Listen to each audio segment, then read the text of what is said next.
ايه الخلق دي؟ ده ولا يوم القيامة. حظوظ يا سيدي. ما تقوم تجيب العربية المكشوفة وناخد لنا لفة. يا راجل الماتش مش بتاعنا. افتح الونجين، افتح الونجين. على بيستا افتح. انت عارف انه بيلعب بحواجبه، خليتنا اشترينا له جزمه ليه؟ جود النختش لبدش. دو يو سبيك انجلش؟ ايه اللي بيحصل ده؟ عاجبكم كده البهدله اللي احنا فيها دي؟ 4 ماتشات كلها جول، كل اللي جول تخش فينا. يا عيني علي ما البخت ولا حد حس بيه، ما دقش طعم الهنا والمر حاسس بيه، خصوصا وان منصور بيه حبيبنا. حبيبكم ايه بلانيلي؟ يا ناس حرام، ده انا باخد خير المصنع وبصرفه عليكم. فيه مكن عطلان في المصنع وعايز يتصلح، انا مش عايز اصلحه عشان ما اثرش من ناحيتكم في حاجه. مستر جيلا دي واخد مني 2000 دولار الشهر اللي فات، واللاعب ليفا دي واخد مني فلوس برضه، ده غير الهبش اللي بيهبشوا الحلواني من غير ما يستأذن. ايه مالكم؟ ايه الهصه اللي انتوا عاملينها دي؟ انا هتحرق، انتوا حرقتوا لي اعصابي. هو نادي ابويا يا اخي. ايه يا جليليو قومت جوز الوليه بس، انت عصبي ليه؟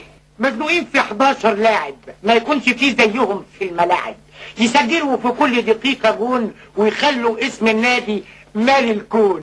شوفوا يا سادة، لو قدرنا نحضر روح واحد من بتوع الكرة المهمين ونترجاه يجيب لنا 11 عفريت من بتوع لعيبة محترمين من اللي ماتوا في البرازيل، مش تبقى ضربة معلم بحق وحقيقي.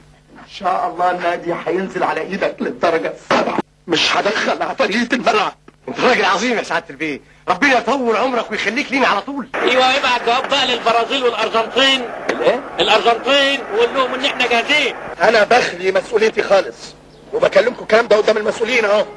لو فضلنا على المستوى الزفت ده هنخسر الماتش الجاي، ويمكن نتنيل يطردونا من الدوري خالص. كلام موجه ليك انت يا حاج كعبيره، لانك انت قلب الهجوم. سمحتوا لي باقتراح يا اخوانا، ايه رايكم لو الاستاذ حسن يعمل لنا شويه احجبه ظريفه يحطوها اللعيبه تحت بطاطهم كده في الماتش زي اخواننا بتوع افريقيا؟ يعني لازم تحت بطاطهم؟ لا مش شرط، كل واحد في المكان اللي يرتاح له.